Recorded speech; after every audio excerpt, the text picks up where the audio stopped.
안녕하세요. 김태훈의 현미한 투자자 방송 시작하겠습니다. 오늘은 셀트리온 제약에 대해서 말씀드리겠는데요. 지난 연말에, 이젠 지난해가 됐죠. 셀트리온과 셀트리온 헬스케어가 서로 합병을 하면서 이제 남은 건 이 통합 셀트리온과 셀트리온 제약의 합병만 남겨둔 상태입니다. 그렇게 해서 지배구조를 단순화해서 이제 서정진 회장이 자식들에게 회사를 물려주려고 하고 있죠. 셀트리온 제약은 주력 제품은 커미컬 의약품인 간장용제 고덱스 캡슐 의약품들입니다. 이 의약품들을 기반으로 해서 모회사인 셀트리온이 갖고 있는 바이오 의약품의 국내 독점 판매권도 갖고 있는 회사죠. 그래서 이 셀트리온 제약은 알짜배기 회사로 알려져 있습니다.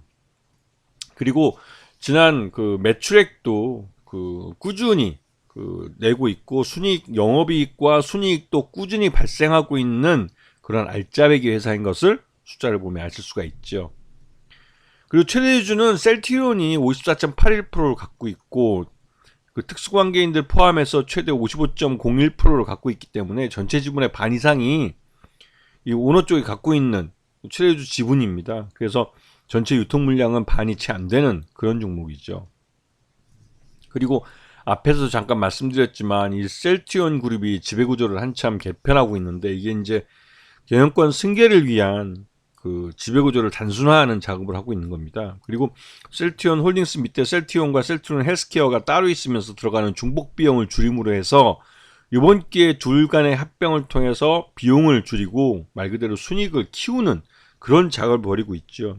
이제 남은 건 장기적으로 셀트리온 제약을 이 통합 셀트리온 법인이 인수를 하는 겁니다.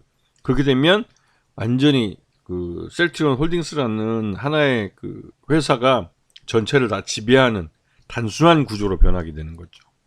그리고 지금 셀트리온과 셀트리온 헬스케어의 통합은 합병은 작년 12월 28일 날 완료가 됐고 올해 1월 2일 날 첫 거래를 하게 된 겁니다. 그리고 이거에 대한 시장에서의 기대감이 주가에 반영되고 있고 또 셀트리온이 얼마 전에 몇 년 전에 인수했던 일본 다케다 제약의 아테 지역 프리미어 제약품에 대한 판권을 이번에 재매각을 했습니다. 중국계 CBC 그룹에 매각을 하면서 그 매각 차익도 상당한 것으로 알려져 있죠.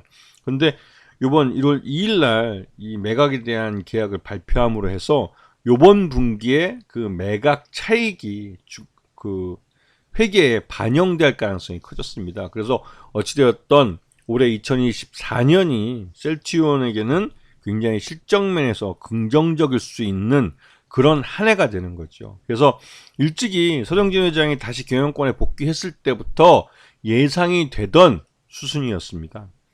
지난번 방송에서 셀트리온의 서정진 회장이 경영 일선에 복귀하는 게 이 경영권에 대한 이 지배구조에 대한 단순화 작업을 완성을 하고 경영권 승계를 마무리 짓기 위한 그런 방편으로 서정진 회장이 경영권에 다시 한번 경영 일선에 복귀하는 것이다라고 방송을 해드린 적이 있습니다. 자, 셀트리온 제약은 2023년 3분기 실적 기준으로 봤을 때 적정주가 12만 5천 원 정도로 평가됩니다.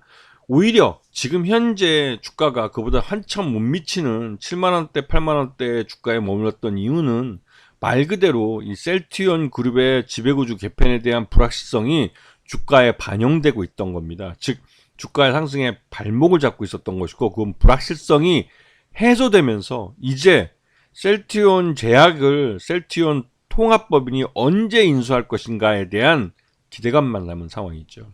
그렇기 때문에 온전히 실적을 주가에 반영하는 주가 흐름이 나타날 수 있는 그런 상황이 발생한 겁니다.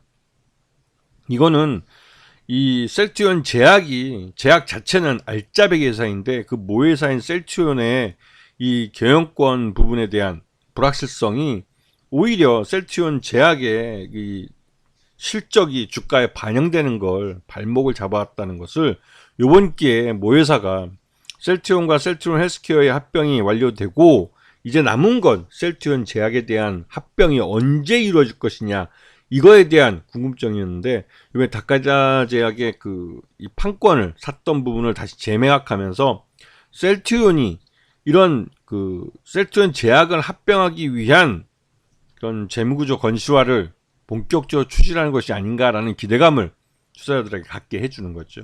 이러한 흐름이 이 셀트리온 제약과 셀트리온에 대한 주가 재평가의 하나의 기준점이 되고 있는 겁니다. 그리고 올해는 이러한 그 셀트리온과 셀트리온 제약의 합병에 대한 기대감이 주가에 꾸준히 반영되는 모습을 보여줄 수 있기 때문에, 물론 오늘 셀트리온 제약이 상한가를 치면서 단번에 너무 급등한 그 이유도 있고, 이에 대한 차익 실현 매물도 나올 수 있기 때문에 일시적으로 주가는 조정을 받을 수 있겠지만, 길게 봤을 때는 셀트리온 제약이 지금 현재의 실적을 반영하는 주가 흐름을 보여줄 가능성이 큰 겁니다.